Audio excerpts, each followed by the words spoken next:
Entenda o que é holding pós-reformas em passos simples. Esse aqui é o domínio holding e proteção. E depois da reforma tributária, esse assunto ficou muito importante. Esse assunto, ele é para advogados e advogadas que querem multiplicar por 5, por 3, por 10 os seus rendimentos, exercitando a sua advocacia numa área fácil, estratégica, mas de excelência. Bora conversar sobre isso. Vocês bem sabem que a holding é uma figura jurídica, ela não é um tipo societário. E ela é uma figura jurídica que pode ser criada com algumas finalidades específicas. Geralmente diz respeito à transmissão de patrimônios de uma pessoa física para um CNPJ. Essa transmissão de bens da pessoa física para o CNPJ pode gerar vantagens financeiras e tributárias, além de outras tantas vantagens que dizem respeito ao planejamento da sucessão. A reforma tributária ressuscitou a holding, fazendo com que alguns pontos que são essenciais e nevrálgicos, que na pessoa física vão ter uma ampliação gigante de impostos, possam ser economizados num CNPJ. Se você tem interesse nesse assunto da reforma tributária, é importante que eu diga para você que eu tenho um curso específico, deixei fixado no primeiro comentário, tá? Mas vamos seguir aqui na nossa explicação sobre holding.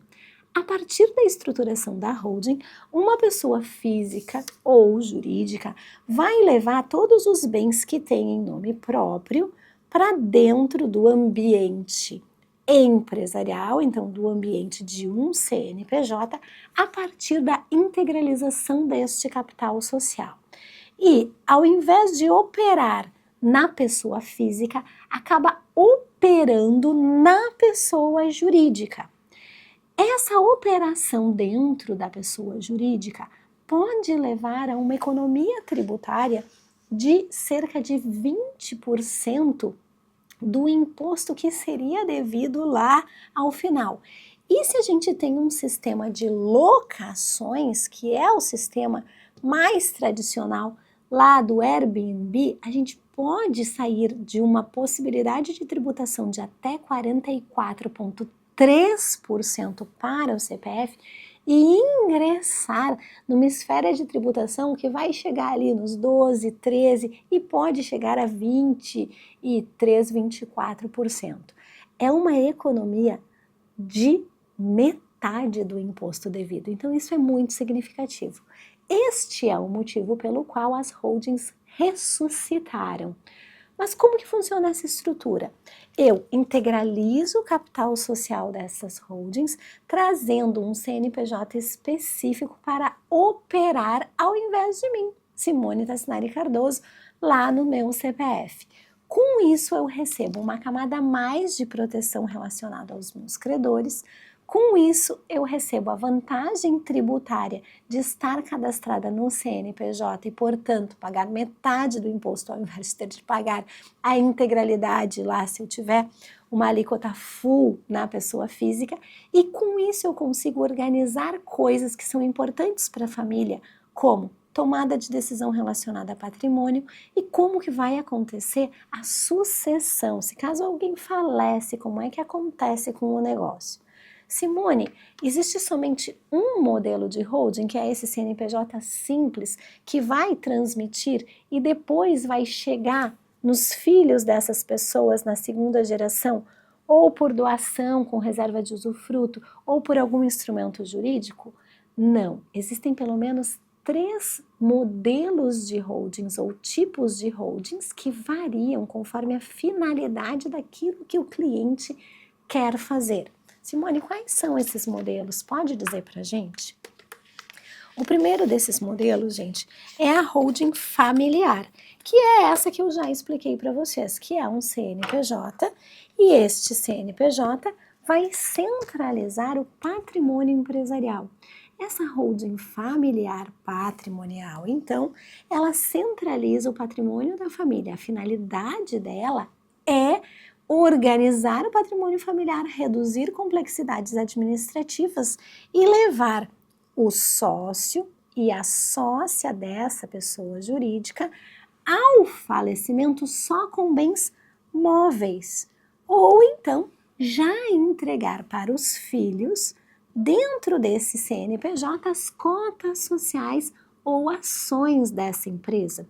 Então, eu evito o inventário, eu elimino 40% do imposto devido. Para vocês terem uma ideia, num inventário de R$1 milhão, eu teria até 8% de tributação de TCMD.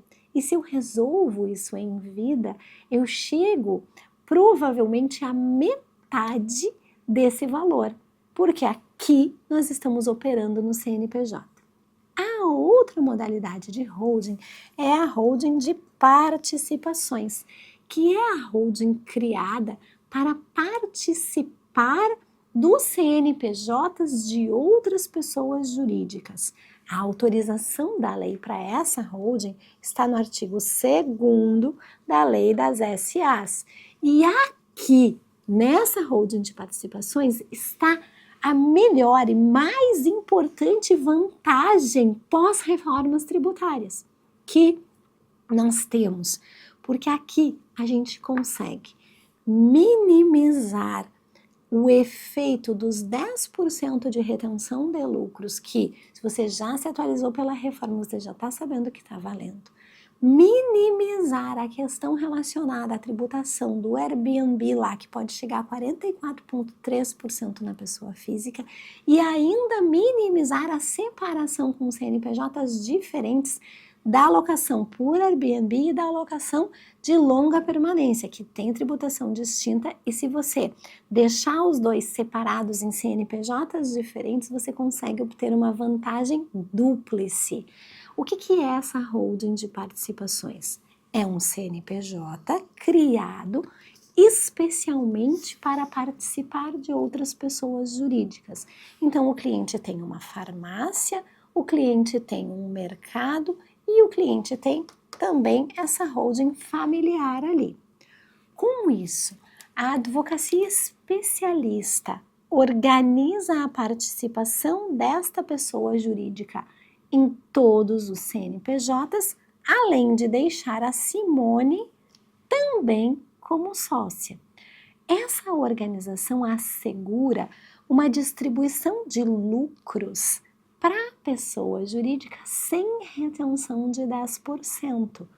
Tudo isso está lá dentro do curso. Se você chegou nesse vídeo e já é meu aluno desse curso das holdings e planejamento sucessório pós-reformas, você dá uma olhadinha na aula específica dos 3 atos da reforma, tá?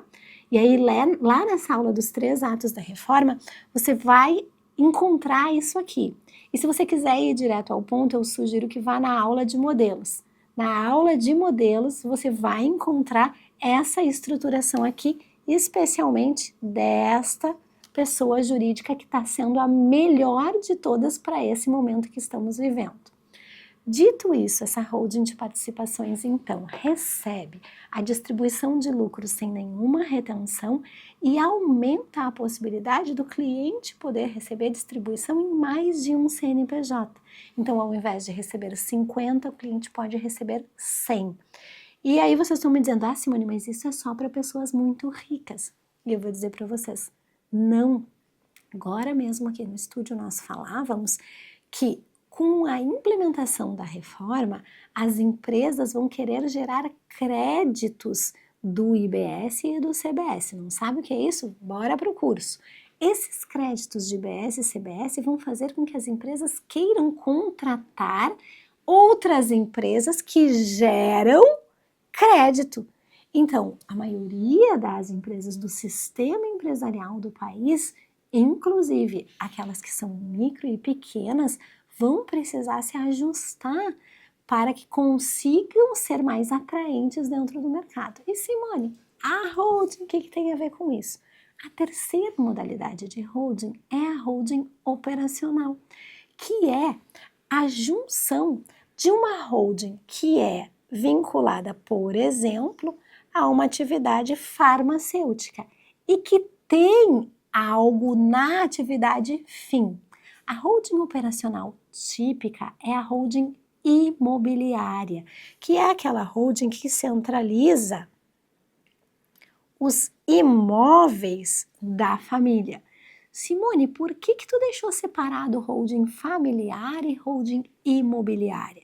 Porque a holding familiar, ela pode fazer uso da isenção de impostos pelo artigo 156 da Constituição, enquanto a imobiliária não. E aí você, que já é meu aluno da especialização, sabe a diferença entre elas. Se você quer saber mais sobre esse tipo de assunto aqui de holding, se você quer saber mais sobre esse assunto, entre em contato com alguém da minha equipe, porque além desse curso sobre reforma, a gente tem ainda uma especialização que te assegura compreender todos esses processos aqui e ainda a possibilidade de um diagnóstico da tua advocacia, para que tu possa saber onde que tu tá pecando e para qual lugar você precisa ir. Dentro do método são 7 áreas que você precisa ver. E aí nessa reunião você tem a clareza de que precisa ser feito para prosseguir. Eu te vejo no próximo vídeo.